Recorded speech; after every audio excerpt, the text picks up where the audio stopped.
नमस्कार। स्वागत है आप सबका राजनीति के इस अखाड़े में। मेरा नाम है अजय सीतिया। मित्रों, अरविंद केजरीवाल सिर्फ इस घमंड में मारे गए कि वह दिल्ली के मालिक हैं, उन्हें कोई नहीं हरा सकता। वही घमंड अब लालू यादव को हो गया है।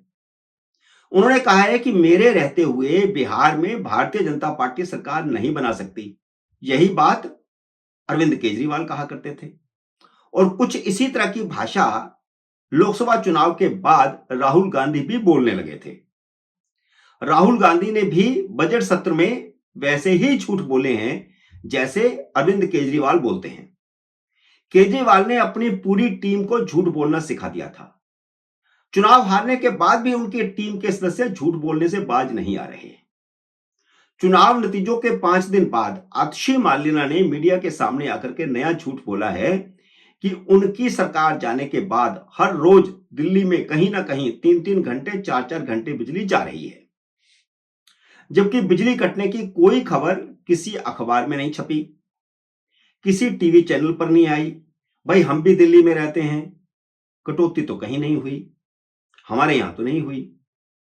वह कुछ प्रिंट आउट दिखा रही थी जिसे वह सोशल मीडिया में आई लोगों की पोस्ट बता रही थी कि उनके इलाकों में बिजली की कटौती हुई है और उसका वह प्रिंट आउट निकाल के लाई है।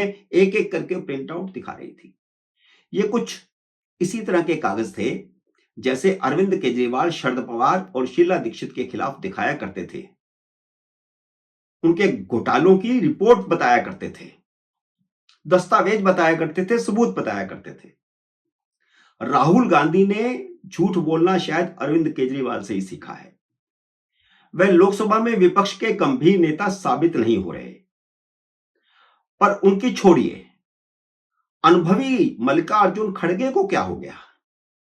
वह भी राहुल गांधी के पद चिन्हों पर चल पड़े हैं।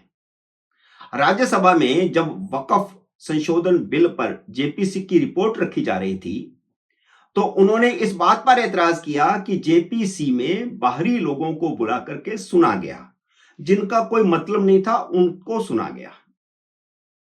इतने अनुभवी नेता को यह भी नहीं पता कि जेपीसी क्यों बनाई जाती है और क्यों बनाई गई थी। जेपीसी में हमेशा आम लोगों, सामाजिक संस्थाओं, धार्मिक संस्थाओं और जो भी जेपीसी के सामने आना चाहे वह आ सकता है। उसके तर्क सुने जाते हैं और रिकॉर्ड किए जाते हैं।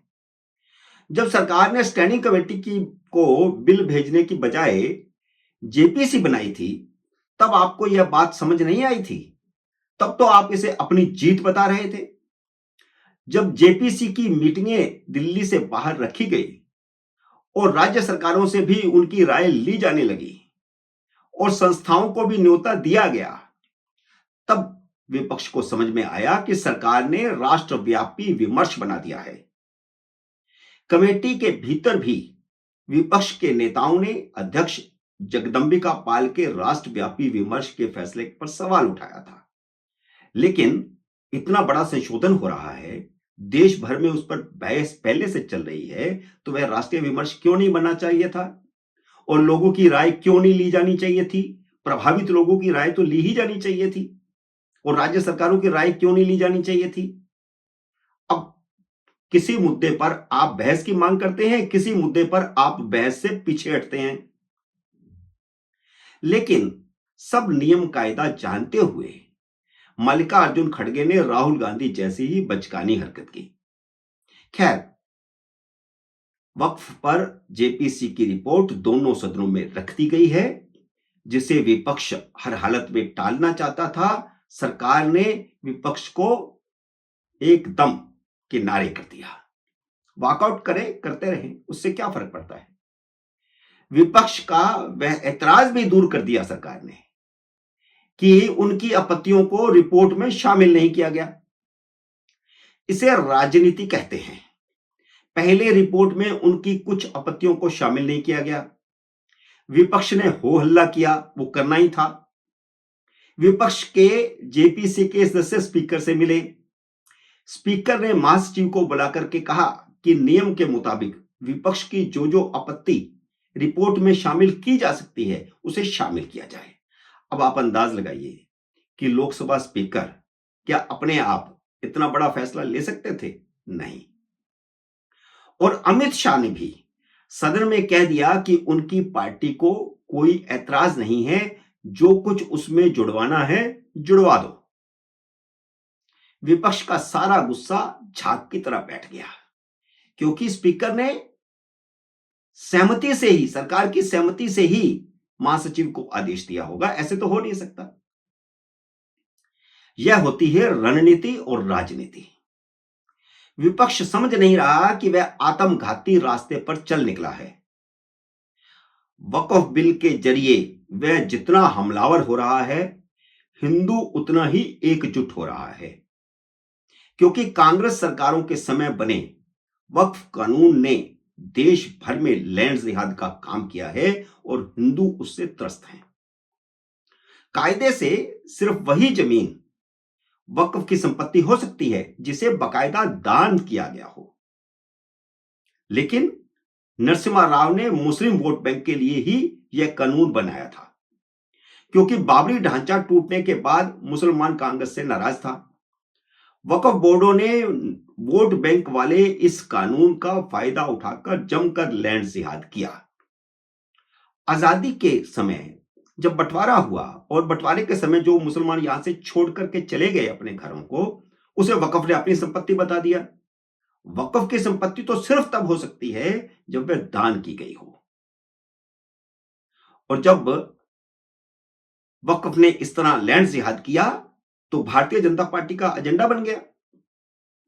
वक्फ संशोधन बिल आसानी से पास होगा, क्योंकि चंद्रबाबू नायडू और नीतीश कुमार की भी सहमति है और उन्हीं की सहमति से ही जेपीसी बनाई गई थी।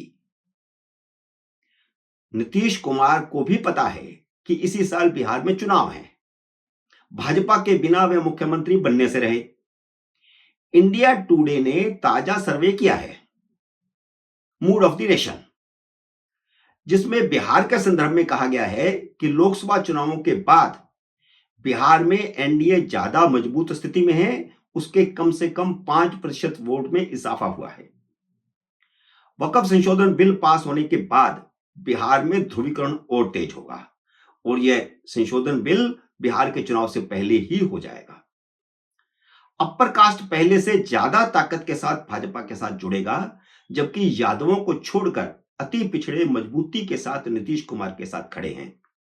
लालू यादव के साथ सिर्फ मुस्लिम और यादव ही रह जाएगा और यादवों में भी बहुत सारे एनडीए के साथ होंगे। लालू यादव भ्रम की स्थिति बनाने में लगे हुए हैं कि भाजपा ने जैसे महाराष्ट्र विधानसभा चुनाव के बाद एकनाथ शिंदे को मुख्यमंत्री नहीं बनाया, वैसे ही नीतीश कुमार को मुख्यमंत्री नहीं बनाएगी। लेकिन भाजपा को भले ही स्पष्ट बहुमत मिल जाए, मोदी का भाजपाई मुख्यमंत्री बनाने का कोई इरादा नहीं है, क्योंकि केंद्र की मोदी सरकार नीतीश कुमार के कंधों पर ही सवार है। वैसे भी हाल ही के सालों में बिहार का अति पिछड़ा वर्ग भी भाजपा के साथ बड़ी तादाद से जुड़ा है, जिस कारण नीतीश कुमार और भाजपा का गठबंधन पहले से ज्यादा मजबूत हुआ है। इसलिए जैसे केजरीवाल का घमंड चकनाचूर हुआ, वैसे ही लालू यादव का घमंड भी चकनाचूर होगा। जैसे केजरीवाल की जड़ों में मट्ठा डालने के लिए उनकी वफादार रही स्वाति मालीवाल ने महत्वपूर्ण भूमिका निभाई है, वैसे ही लालू यादव और तेजस्वी की जड़ों में मट्ठा डालने के लिए लालू यादव के साले ने बम फोड़ दिया है। लालू यादव के साले सुभाष यादव ने खुलासा किया है कि जब लालू यादव और राबड़ी देवी मुख्यमंत्री थे, तब सीएम निवास में अपहरण का धंधा चलता था। मुख्यमंत्री निवास से किडनैपिंग और फिरौती की डील होती थी। इतना ही नहीं, लालू यादव ने अपनी बेटियों की शादी में गाड़ियों के शोरूम से गाड़ियां उठवा ली थी। तेजस्वी यादव के दोनों मामा साधु यादव और सुभाष यादव मामा शकुनी की भूमिका में आ गए हैं। बिहार में लोग लालू यादव को धृतराष्ट्र और तेजस्वी यादव को दुर्योधन कहने लगे हैं। तो चुनाव का मूड किस तरफ जा रहा है, यह अंदाज आप लगा सकते हैं। मित्रों, उम्मीद है मेरा ये वीडियो आपको पसंद आया होगा। इसे लाइक और शेयर कीजिए। अगर आपने मेरे यूट्यूब चैनल को अब तक सब्सक्राइब नहीं किया तो कृपया सब्सक्राइब करके अपना आशीर्वाद दीजिए। जल्दी मिलते हैं अगली वीडियो में किसी अन्य विषय के साथ। तब तक नमस्कार।